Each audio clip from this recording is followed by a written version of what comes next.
Papakita ko pala sa inyo yung resibo ko. Medyo ginamitan ko ng ano to ng pinagbabawal na technique. Nakakuha tayo ng $3,000 off. Binigyan tayo ng free winter tires na Michelin. At binigyan din ako ng free PPF, yung paint protection film. Ayan. Tuturo ko sa inyo kung paano ko nagawa. Ikukwento ko, pwede nyo i-apply sa inyo para kung kayo bibili.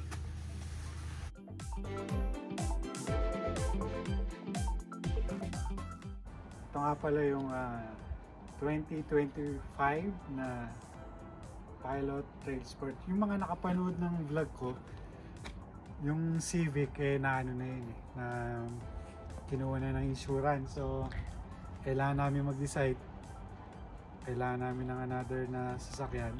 So ito napili namin. Umpisahan natin sa looks. Medyo boxy type siya, di ba?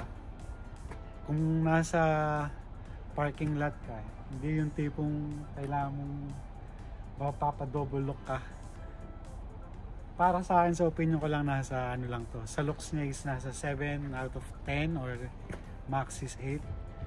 Pero babawi yan sa loob tsaka sa engine. Pakita ko sa inyo.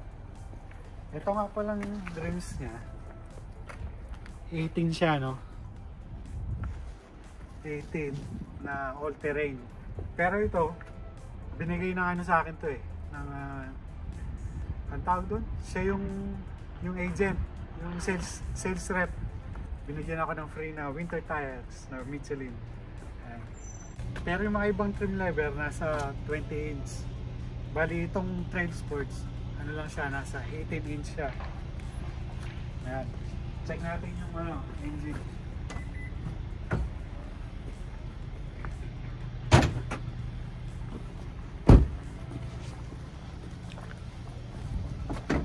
Ito yung engine niya. 3.5 liters V6 engine. Ito yung isa sa mga kaya ako nag-decide bakit Pilot. Kasi yung engine niya, hindi siya binago. Di katulad ng mga bagong SUV ngayon, tulad ng Kia, Hyundai, Toyota, nag-shift sila sa turbo engine, 4-cylinder turbo engine. Pero to, reliable na to. Since yung first generation ng Pilot is, since early 2000, ito na yung engine nila. So di nila binago, ito pa rin. Kaya ito yung pinaka major decision ko bakit dito kami nag-lean forward sa Pilot is the engine size.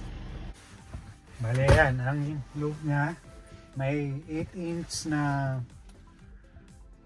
LCD, tapos puro push button na siya, no? Ito lang yung medyo nakakalito ng konti dahil modern na siya. Puro push button na siya lahat. Tapos may siya dito. Yung drive mode nito is nasa 7 yata. May snow, may sports, may sand, may towing, iba-iba pa. Medyo nakakalito lang sa una. Pero okay naman. Tapos ito, leather siya. Yung likod niya napakaluwag.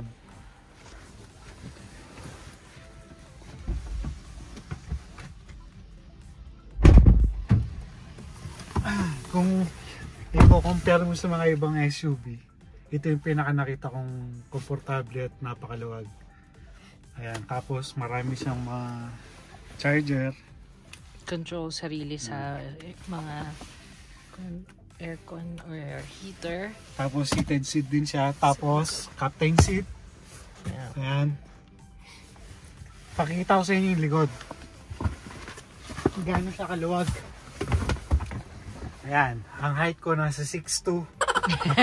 Ang dami ko pang room, di ba? Ayan, may sarili siyang vent, may mga cup holder. Kita niyo yung legroom ko dito. Laki. Yan. Ang luwag. Actually ito, pwede yung pang iabante ng konti. Na-adjust siya. Ayan o. Napaka-roomy, di ba? Tsaka maganda talaga yung loob niya. That's what sold me is the inside. Bali yung Trail Sports pala, mas mataas siya ng 1 inch yung clearance niya. Tapos naka-setup na siya ng may trailer. Tapos may mga skid plate. Bali ito pala yung model na pang ano siya, off-road ready siya.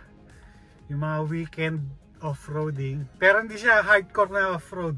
Pero may potential na pwede mong i-set up ng pang off-road.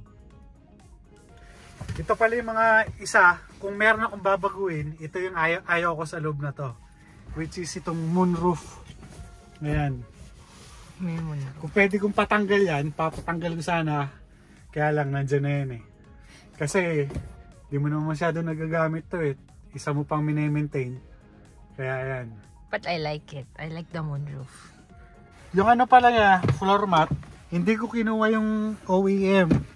May binili akong iba. So yung ito, ano bang tawag dito? 3D. Hindi, yung brand niya nakalimutan ko eh. Bali nabili ko sa Amazon Black Friday. So malaki discount ko. Nakuha ko lang yata ng 200 something, 280. Yung OEM kasi kaya di ko kinuha yun, mahal. At the same time, yung fitting niya di ko nagustuhan. Ito, fit na fit talaga, tsaka medyo nakaangat siya. So yung mga bato hindi talaga papasok. So ito yung sa harap ano. Bali, puro push button na lahat. Medyo nakakalito lang. Di ko pa masyadong kabisado lahat. Coming from 2012 na 2013 na CRV. Medyo nakakalito. Tapos ito yung drive mode. Ito yung auto stop. Ito yung downhill assist.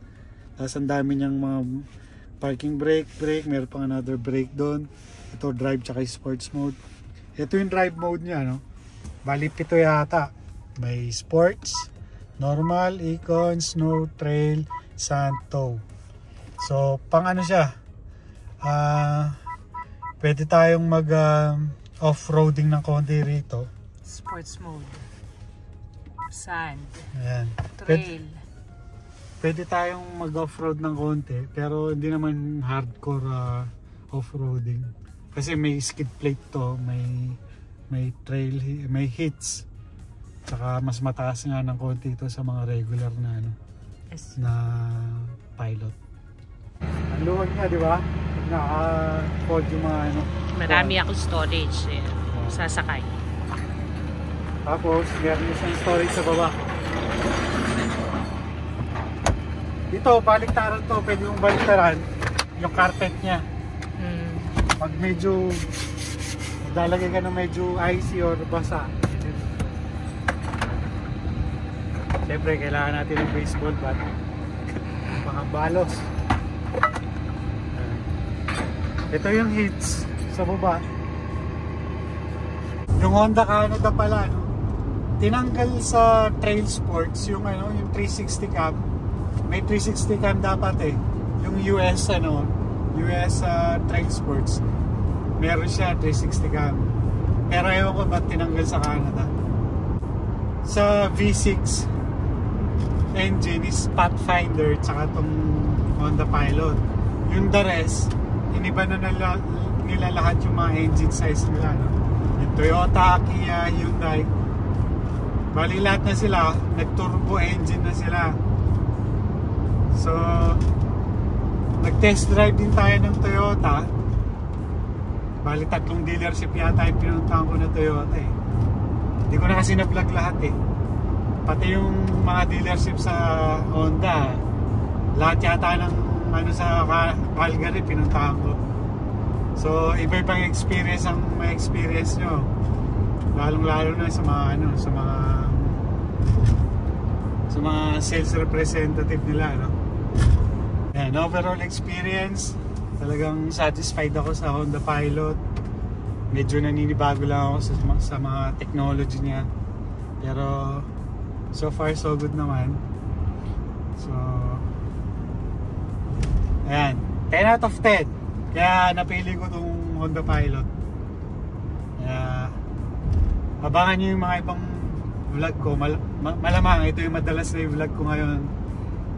yung mga performance niya, yung mga iano natin, i-vlog natin sa hiking, sa ang tawag doon, sa off-roading. So thank you for watching. Peace and love.